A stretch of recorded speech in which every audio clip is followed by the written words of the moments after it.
इनके बारे में आप लोगों ने जाना होगा।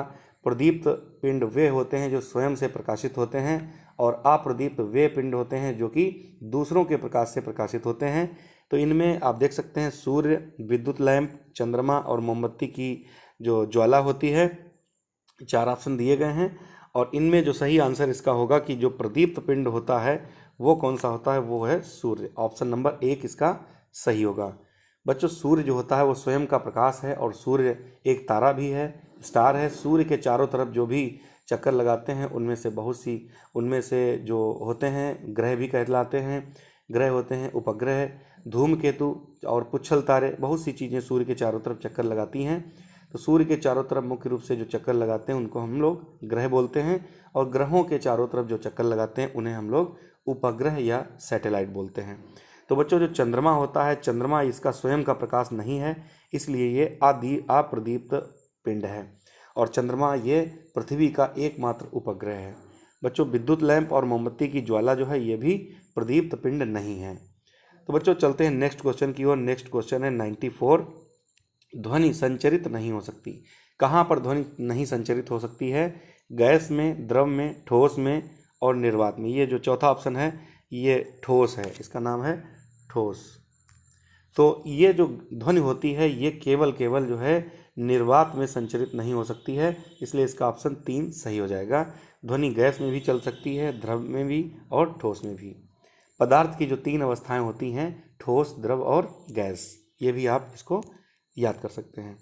अगला क्वेश्चन है बच्चों, वस्तुएं जो प्रकाश के कुछ भाग को अपने से होकर जाने देती हैं वो क्या कहलाती हैं? ऐसी वस्तुएं जो प्रकाश के कुछ भाग को अपने से होकर के जाने देती हैं, ऐसी वस्तुओं को हम लोग क्या कहते हैं? इनमें पहला ऑप्शन है पारदर्शी, दूसरा है पारभासी, तीसरा है अपारदर्शी और चौथा है अपारदर्शी एवं पारभासी दोनों। तो बच्चों, इसका जो सही आंसर होगा वो होगा ऑप्शन नंबर 2 पारभासी, यानी कि ऐसी वस्तुएं जो कि प्रकाश के कुछ ही भाग को अपने से होकर के जाने देती हैं। आगे बढ़ते हैं। अगला क्वेश्चन बेटा है, निम्नलिखित में से कौन सा बल संपर्क बल है? ये इंपॉर्टेंट क्वेश्चन है। कौन सा बल संपर्क बल है? तो इसमें 4 ऑप्शंस दिए हुए हैं, गुरुत्वाकर्षण बल, घर्षण बल, चुंबकीय बल और स्थिर विद्युत बल। तो बच्चों, इसका जो सही आंसर होगा वो होगा घर्षण बल, तो इसका ऑप्शन नंबर 2 सही हो जाएगा। आगे बढ़ते हैं। नेक्स्ट क्वेश्चन है, एक सामान्य दोलक की आवृत्ति 10 हर्ट्ज है। कोई भी आवृत्ति होती है तो उसको हर्ट्ज में मापते हैं, पहली बात तो यही जान लीजिए। और तब दोलक 4 सेकंड में कितना दोलन करेगा? तो जितना भी दोलन करेगा आवृत्ति को हम सेकंड से गुणा कर देते हैं, यानी 10 गुणा 4, तो इस तरीके से आ जाएगा आपका 40 सेकंड। तो 40 दोलन करेगा। कितना दोलन करेगा? तो 4 सेकंड में 40 बार दोलन करेगा। आगे बढ़ते हैं। नेक्स्ट क्वेश्चन है, जब प्रकाश की किरण किसी दर्पण पर अभिलंबवत आपतित होती है तब परावर्तन कोण कैसा होता है? तो 4 ऑप्शंस में से जो सही आंसर होगा वो होगा 0 डिग्री। 0 डिग्री परावर्तन कोण होगा जब भी कोई भी प्रकाश की किरण किसी दर्पण पर अभिलंबवत आपतित होती है तब। अगला क्वेश्चन है, समतल दर्पण के द्वारा बना हुआ प्रतिबिंब कैसा होता है? तो समतल दर्पण के द्वारा जो बनाया हुआ प्रतिबिंब होता है उसको हम लोग बोलते हैं आभासी। तो इसका ऑप्शन नंबर 2 सही हो जाएगा। अगला क्वेश्चन है, एक गीले फर्श पर सावधानी पूर्वक चलना चाहिए, क्योंकि यानी कि अगर कोई भी फर्श गीला है तो उस पर हमें सावधानी पूर्वक चलना चाहिए। उसका क्या कारण हो सकता है? पहला ऑप्शन है, गीला फर्श ज़्यादा घर्षण प्रदान करता है। नंबर 2, गीला फर्श कम घर्षण प्रदान करता है। नंबर 3 है, गीला फर्श खुरदरा होता है। और नंबर 4 है, गीला फर्श विद्युत आघात कर सकता है। तो बच्चों, इसमें जो सही आंसर होगा वो ऑप्शन नंबर 2 है। गीला फर्श जो होता है वो कम घर्षण प्रदान करता है, इसीलिए उस पर हमें सावधानी पूर्वक चलना चाहिए। नेक्स्ट क्वेश्चन है बच्चों, प्रति एकांक क्षेत्रफल पर लगने वाले बल को क्या कहते हैं? प्रति एकांक क्षेत्रफल पर लगने वाले बल को क्या कहते हैं? 4 ऑप्शन है, ताप, आयतन, दाब और वेग। तो इनमें बच्चों जो सही आंसर होगा ऑप्शन नंबर 3 सही होगा, दाब। दाब जो होता है वो प्रति एकांक क्षेत्रफल पर लगने वाला बल कहलाता है। आगे बढ़ते, अगला क्वेश्चन है, निम्नलिखित में से कौन जल का रासायनिक प्रदूषक नहीं है? यानी कि कौन सा ऐसा इनमें से ऑप्शन है जो कि जल का रासायनिक प्रदूषक नहीं है? 4 ऑप्शन है, कीटनाशक, दूसरा है जीवाणु, तीसरा है रासायनिक खाद और चौथा है पारा। तो बच्चों इनमें से जो सही आंसर हो जाएगा वो होगा ऑप्शन नंबर 2। ये रासायनिक प्रदूषक नहीं है, बाकी कीटनाशक, रासायनिक खाद और पारा ये सभी जो है रासायनिक प्रदूषक हैं। अगला क्वेश्चन है बच्चों, निम्नलिखित में से कौन सी गैस रक्त में O2 ले जाने की क्षमता को घटाती है, यानी कि ऑक्सीजन जो है शरीर में जाने से रोकती है, ऐसी कौन सी गैस है? तो इसका सही आंसर हो जाएगा CO, कार्बन मोनोऑक्साइड। आगे बढ़ते हैं बच्चों, नेक्स्ट क्वेश्चन है प्राकृतिक रेशा कौन सा? इनमें से प्राकृतिक रेशा कौन सा है? पहला ऑप्शन है रेयान, दूसरा है नायलॉन, तीसरा है कपास और चौथा है पॉलिएस्टर। तो बच्चों 104 का जो सही आंसर हो जाएगा वो होगा कपास। ये कपास जो होता है ये नेचुरल रेशा है, यानी कि प्राकृतिक रेशा है। अगला क्वेश्चन है निम्नलिखित में से मिश्र धातु कौन सी नहीं है? कौन सी धातु ऐसी है जो इनमें से मिक्स नहीं होती है? तो पहला ऑप्शन है पीतल, दूसरा है कांसा, तीसरा है क्रोमियम और चौथा है जर्मन सिल्वर। तो बच्चों इसमें जो सही आंसर होगा ऑप्शन नंबर 3 सही होगा। क्रोमियम जो होती है वो मिश्र धातु नहीं होती है, बाकी पीतल, कांसा, जर्मन सिल्वर ये सभी मिश्र धातु होती हैं। बच्चों ये क्वेश्चन बहुत ही इंपॉर्टेंट है जो कि पूछा जाता है कि पीतल किससे किससे मिलकर के बनती है। तो आप हमेशा याद रखिएगा तांबा और जस्ता से मिलकर के पीतल बनता है, तांबा और जस्ता। अगला क्वेश्चन है निम्नलिखित में से कौन ग्रीन हाउस गैस है? बच्चों ग्रीन हाउस गैसों के बारे में पूछा गया है, तो इनमें से कौन सी गैस ऐसी है जो कि ग्रीन हाउस है? तो इसका चौथा ऑप्शन सही है CO2, यानी कि कार्बन डाइऑक्साइड जो गैस होती है ये ग्रीन हाउस गैस बोली जाती है। आगे बढ़ते हैं, नेक्स्ट क्वेश्चन है खाने वाले सोडे का रासायनिक सूत्र क्या होता है? जो खाने वाला सोडा होता है उसको हम लोग सोडियम बाइकार्बोनेट कहते हैं और सोडियम बाइकार्बोनेट का जो सूत्र होता है वो होता है NaHCO3। इसका ऑप्शन नंबर 2 सही हो जाएगा, NaHCO3। आगे बढ़ते हैं, नेक्स्ट क्वेश्चन है निम्नलिखित में से कौन अधातु है? अधातु यानी कि कौन सी इनमें से धातु नहीं है? तो आप देख सकते हैं इनमें से जो है पहला ऑप्शन है Na, दूसरा है Fe और तीसरा है C और चौथा है Mg। तो इनमें से जो सही आंसर होगा वो C होगा। C जो होता है ये अधातु नहीं है। अगला क्वेश्चन है दहन प्रक्रिया में कौन सी गैस सहायक है? तो बच्चों दहन प्रक्रिया जो होती है उनमें से कौन सी गैस सहायक होती है? तो पहला ऑप्शन है N2, दूसरा है O2, तीसरा है H2 और चौथा है CO2। तो बच्चों O2 जो है ऑक्सीजन गैस जो होती है ये दहन प्रक्रिया में क्या होती है? हेल्प करती है, सहायता करती है। और यदि आग लग जाती है कहीं पर तो उसको रोकने के लिए कौन सी गैस प्रयोग की जाती है?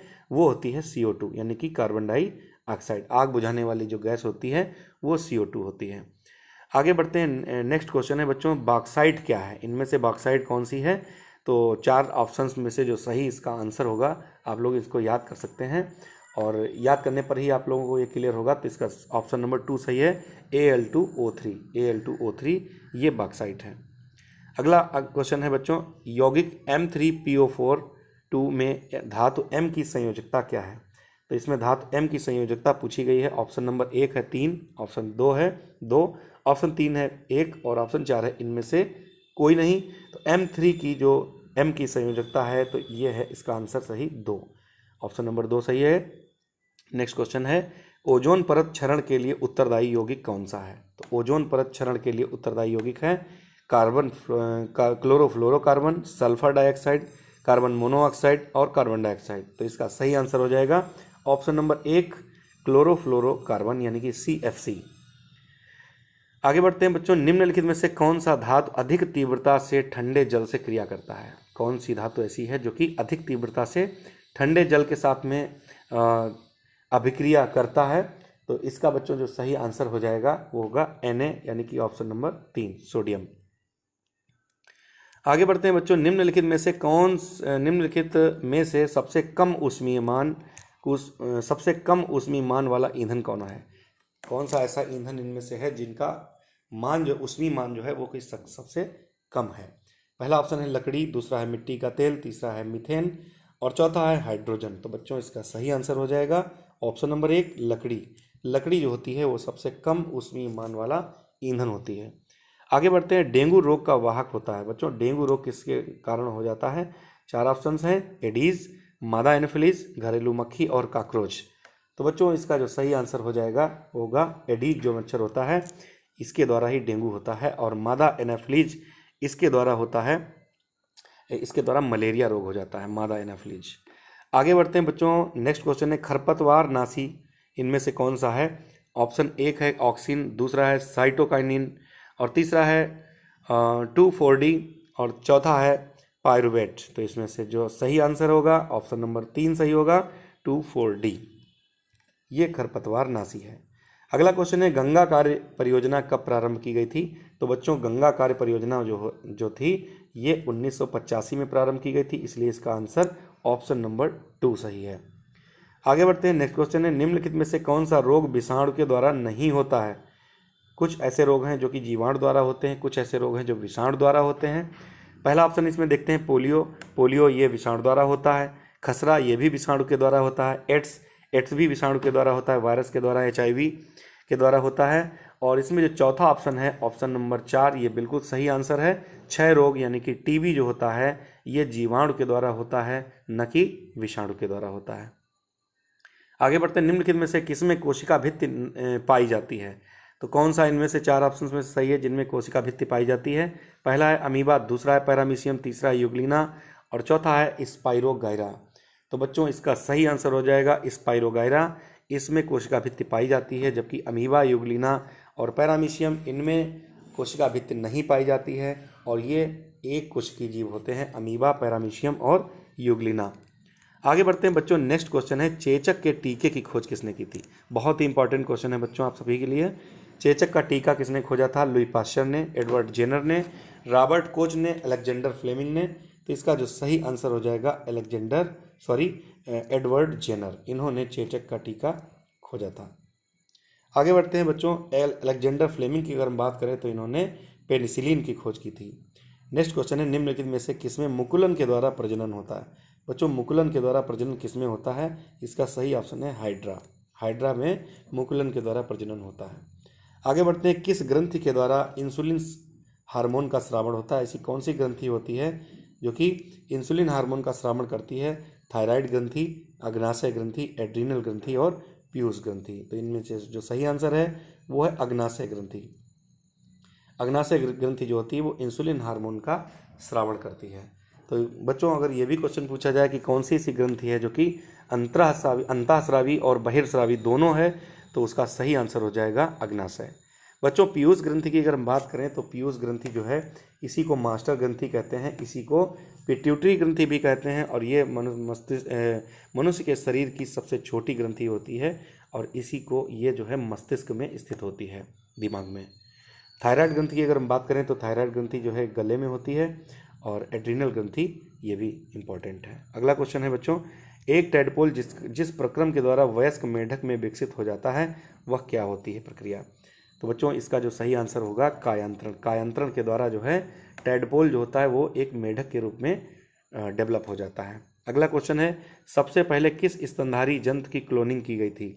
तो सबसे पहले किस जंतु की क्लोनिंग की गई थी? ऑप्शन पहला है बकरी, दूसरा है खरगोश, तीसरा ऑप्शन है गाय और चौथा ऑप्शन है भेड़। तो इसका सही आंसर हो जाएगा भेड़। अगला क्वेश्चन है पत्ती का भाग नहीं है, कौन सा इसमें से ऐसा ऑप्शन है जो कि पत्ती का भाग नहीं है? पर्णफलक, मध्यशिरा, वाह्यदल और पर्णवृंत।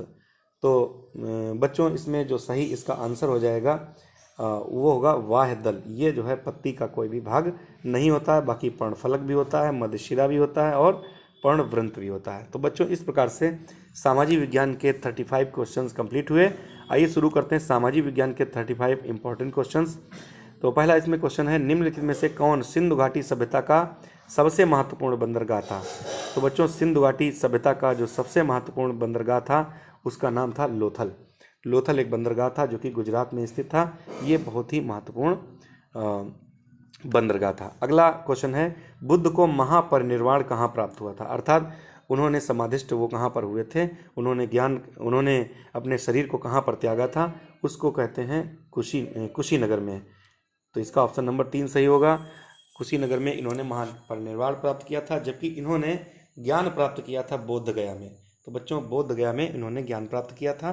आगे बढ़ते हैं। अगला क्वेश्चन है प्राचीनतम स्मृति कौन सी है? इनमें से कौन सा ऐसा ऑप्शन है जो कि प्राचीनतम स्मृति है? पहला ऑप्शन है नारद स्मृति, दूसरा ऑप्शन है मनु स्मृति, तीसरा है बृहस्पति स्मृति और चौथा है पाराशर स्मृति, तो इसका जो सही आंसर होगा सबसे प्राचीनतम स्मृति की अगर हम बात करें तो ऑप्शन नंबर 2 सही होगा, मनु स्मृति। नेक्स्ट क्वेश्चन है प्रसिद्ध पुरा स्थल भीमबेटका, भीमबेटका कहाँ स्थित है? बच्चों ये भीमबेटका की गुफाएं हैं जो कि मध्य प्रदेश में स्थित हैं, तो इसलिए इसका ऑप्शन 4 सही हो जाएगा। आगे बढ़ते हैं। नेक्स्ट क्वेश्चन है किस मुगल सम्राट की मृत्यु सीढ़ियों से गिरने पर हुई थी? तो बच्चों एक मुगल सम्राट था जो कि लाइब्रेरी में गया था और उसकी सीढ़ियों से गिर कर के मृत्यु हो गई थी, तो उसका नाम था हुमायूं। बच्चों हुमायूं जो था उसकी मृत्यु सीढ़ियों से गिरकर हो गई थी। अगर हम बात करें मुगल वंश की तो सबसे पहले मुगल वंश के जो संस्थापक थे वो बाबर थे, उसके बाद उनका बेटा हुमायूं था। आगे बढ़ते हैं बच्चों। नेक्स्ट क्वेश्चन है हल्दी घाटी का युद्ध किनके बीच लड़ा गया था? पहला ऑप्शन है शेरशाह तथा हुमायूं के बीच, दूसरा ऑप्शन है महाराणा प्रताप और अकबर के बीच, तीसरा ऑप्शन है मोहम्मद गौरी और पृथ्वीराज चौहान के बीच, और चौथा ऑप्शन है बाबर और इब्राहिम लोदी के बीच। तो बच्चों इसका जो सही आंसर हो जाएगा हल्दी घाटी युद्ध लड़ा गया था ऑप्शन नंबर 2 महाराणा प्रताप और अकबर के बीच। महाराणा प्रताप और अकबर के बीच हल्दी घाटी युद्ध लड़ा गया था, जबकि बच्चों बाबर और इब्राहिम लोदी के बीच पानीपत का पहला युद्ध लड़ा गया था जो कि 1526 में लड़ा गया था, और इसमें बाबर ने विजय हासिल की थी और यहीं से बाबर ने मुगल वंश की स्थापना कर दी थी। आगे बढ़ते हैं बच्चों। नेक्स्ट क्वेश्चन कौन है गलत जोड़ा है? पूछा गया है कि इनमें से जो भी जोड़े दिखाई दे रहे हैं आपको 4 ऑप्शंस में कौन सा जोड़ा गलत है? पहला देखते हैं कुतुब मीनार, कुतुबुद्दीन ऐबक। ये बिल्कुल सही है बेटा, क्योंकि कुतुबुद्दीन ऐबक के द्वारा ही कुतुब मीनार का निर्माण शुरू किया गया था और बाद में इसको इल्तुतमिश ने पूरा किया था और कुतुब मीनार दिल्ली में स्थित है। दूसरा ऑप्शन है अलाई दरवाज़ा अलाउद्दीन खिलजी। ये भी ऑप्शन बिल्कुल सही है, क्योंकि अलाई दरवाजे का निर्माण अलाउद्दीन खिलजी के द्वारा किया गया था। तीसरा ऑप्शन है फतेहपुर सीकरी अकबर ने बसाया था। ये भी बिल्कुल सही कथन है। और गलत कौन सा? ताजमहल औरंगजेब। ये औरंगजेब नहीं है, बल्कि ताजमहल किसने बनवाया था? शाहजहां ने बनवाया था। इसलिए इसका ऑप्शन कौन सा सही होगा? Option number 4। आगे बढ़ते हैं। नेक्स्ट क्वेश्चन है सर थॉमस रो भारत में किस मुगल सम्राट के दरबार में आया था? तो बच्चों सर थॉमस रो जो था वो जहांगीर के दरबार में भारत आया था, और इससे पहले कैप्टन हॉकिंस आया था। दोनों जहांगीर के दरबार में आने वाले अंग्रेज थे। अगला क्वेश्चन है निम्नलिखित में से कौन दिल्ली सल्तनत से संबंधित नहीं है? तो दिल्ली सल्तनत से संबंधित कौन नहीं है? तो गुलाम वंश पहला ऑप्शन है, दूसरा है खिलजी वंश, तीसरा है मुगल वंश और चौथा है तुगलक वंश। तो बच्चों इसमें जो दिल्ली सल्तनत में सम्मिलित नहीं है उसका जो सही आंसर हो जाएगा वो होगा बच्चों तुगलक वंश। तुगलक वंश जो है दिल्ली सल्तनत से संबंधित नहीं था। बच्चों गुलाम वंश की अगर हम बात करें तो गुलाम वंश जो है ये कुतुबुद्दीन ऐबक के द्वारा इसको शुरू किया गया था। कुतुबुद्दीन ऐबक ने गुलाम वंश की स्थापना की थी। और उसके बाद अगर हम बात करें तो अगर वास्तविक संस्थापकों की बात करें तो जो वास्तविक संस्थापक थे वो उनमें जो था वो इल्तुतमिश था। वास्तविक जो संस्थापक था वो बच्चों इल्तुतमिश था। तो इस प्रकार से अगर हम बात करें तो जो अलाउद्दीन खिलजी की अगर हम बात करें तो इन्होंने एक इमारत बनवाई थी अलादीन का सॉरी बच्चों ये दरवाज़ा अलाई दरवाज़ा बनवाया था बच्चों। और अगर हम खिलजी वंश की बात करें तो खिलजी वंश का जो संस्थापक रहा वो जलालुद्दीन खिलजी रहा। क्या नाम रहा उसका? जलालुद्दीन खिलजी। तो आगे बढ़ते हैं बच्चों। नेक्स्ट क्वेश्चन है सर थॉमस रो के बाद में आगे बढ़ते हैं। अगला क्वेश्चन है 1784 ईस्वी में बंगाल में एशियाटिक सोसाइटी की स्थापना किसके द्वारा की गई थी? तो 1784 में बंगाल में एक स्थापना की गई थी एशियाटिक सोसाइटी की। तो ये जो है सर विलियम जोन्स थे, इन्होंने इसकी स्थापना की थी बंगाल में एशियाटिक सोसाइटी की। अगला क्वेश्चन है 1942 में भारत में कौन सा मिशन आया था? तो बच्चों कैबिनेट मिशन ऑप्शन में है, ऑप्शन में क्रिप्स मिशन भी है, साइमन मिशन भी है और वेबल मिशन भी है। अगर हम बात करें 1942 की तो 1942 में क्रिप्स मिशन भारत आया था, तो ऑप्शन नंबर इसका 2 सही हो जाएगा। जबकि कैबिनेट मिशन ये आया था 1946 में 1946 में, और इसी प्रकार से जो है ये क्रिप्स मिशन इसका आंसर सही हो जाएगा। आगे बढ़ते हैं। क्वेश्चन नंबर 137 है गांधी जी किसको अपना राजनीतिक गुरु मानते थे, या गांधी जी ने किसको अपना राजनीतिक गुरु माना? तो इसका सही आंसर हो जाएगा गोपाल कृष्ण गोखले अर्थात जी के गोखले। बच्चों अगर गांधी जी की हम बात करें तो इनके जो आध्यात्मिक इनके जो आध्यात्मिक गुरु थे उनका नाम था रविंद्रनाथ टैगोर। आगे बढ़ते हैं, नेक्स्ट क्वेश्चन है 1857 के प्रथम स्वतंत्रता संग्राम के समय भारत का गवर्नर जनरल कौन था? तो बच्चों, जिस समय भारत में 1857 की क्रांति हुई थी उस समय भारत का जो गवर्नर जनरल था वो था Lord Canning. Lord Canning, option 1 सही हो जाएगा।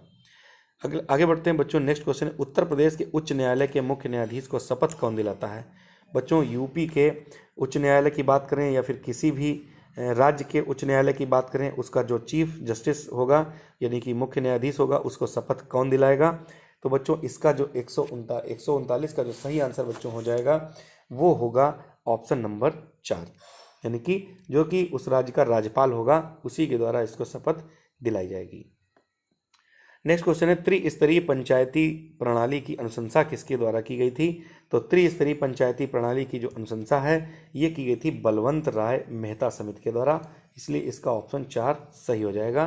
त्रिस्तरीय पंचायती जो व्यवस्था है जिसमें कि ग्राम और विकास खंड और जिला स्तर पर पंचायत प्रक्रिया प्रारंभ की गई थी। आगे बढ़ते हैं, क्वेश्चन नंबर 141 है भारतीय संविधान का कौन सा भाग राज्य के नीति निर्देशक तत्वों से संबंधित है? तो राज्य के नीति निर्देशक तत्व भारतीय संविधान के किस भाग में हैं? तो इसका ऑप्शन होगा ऑप्शन नंबर 4 भाग 4 में। तो बच्चों, नीति निर्देशक तत्व जो हैं भाग 4 में है, जबकि नागरिकता जो है वो भाग 2 में है। नागरिकता भाग 2 में है और मौलिक अधिकार भाग 3 में है। नेक्स्ट क्वेश्चन है निम्नलिखित में से कौन उत्तर प्रदेश के प्रथम राज्यपाल थे? तो बच्चों, यूपी के प्रथम राज्यपाल की बात की जा रही है, तो यूपी के प्रथम राज्यपाल सरोजिनी नायडू थी, तो ऑप्शन नंबर 3 इसका सही होगा। अगला क्वेश्चन है अंतर्राष्ट्रीय न्यायालय कहाँ स्थित है? तो बच्चों, अंतर्राष्ट्रीय न्यायालय का जो मुख्यालय है ये हेग में स्थित है, हेग नीदरलैंड। नेक्स्ट क्वेश्चन है पंचायती राज का सैद्धांतिक आधार क्या है? तो बच्चों, जो पंचायती राज है उसका सैद्धांतिक आधार जो है ऑप्शन नंबर 2 यानी कि लोकतांत्रिक विकेंद्रीकरण। लोकतांत्रिक विकेंद्रीकरण ये इसका सैद्धांतिक आधार है। अगला क्वेश्चन है राष्ट्रपति का निर्वाचन कितने वर्ष के लिए होता है? 4 वर्ष, 5 वर्ष, 6 वर्ष, 2 वर्ष? तो सभी बच्चे जानते हैं राष्ट्रपति का जो निर्वाचन होता है वो 5 साल के लिए किया जाता है।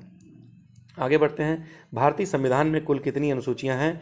तो बच्चों, भारतीय संविधान की अगर बात करें तो जिस समय संविधान बनकर के तैयार हुआ था उस समय कुल मिलाकर के इसमें 8 अनुसूचियां हुई थी, लेकिन बाद में इसमें 4 अनुसूचियां और बढ़ाई गई। तो इस प्रकार से वर्तमान समय में भारतीय संविधान में कुल मिलाकर के 12 अनुसूचियां हैं। आगे बढ़ते हैं बच्चों, नेक्स्ट क्वेश्चन है सर्वोच्च न्यायालय में न्यायाधीशों की सेवानिवृत्ति की उम्र क्या है? यानी जो सुप्रीम कोर्ट होता है उसमें जो न्यायाधीश होते हैं उनकी रिटायरमेंट की आयु क्या होती है? तो वे लोग रिटायर होते हैं 65 ईयर में, यानी कि 65 वर्ष में। तो ऑप्शन नंबर 3 इसका सही हो जाएगा।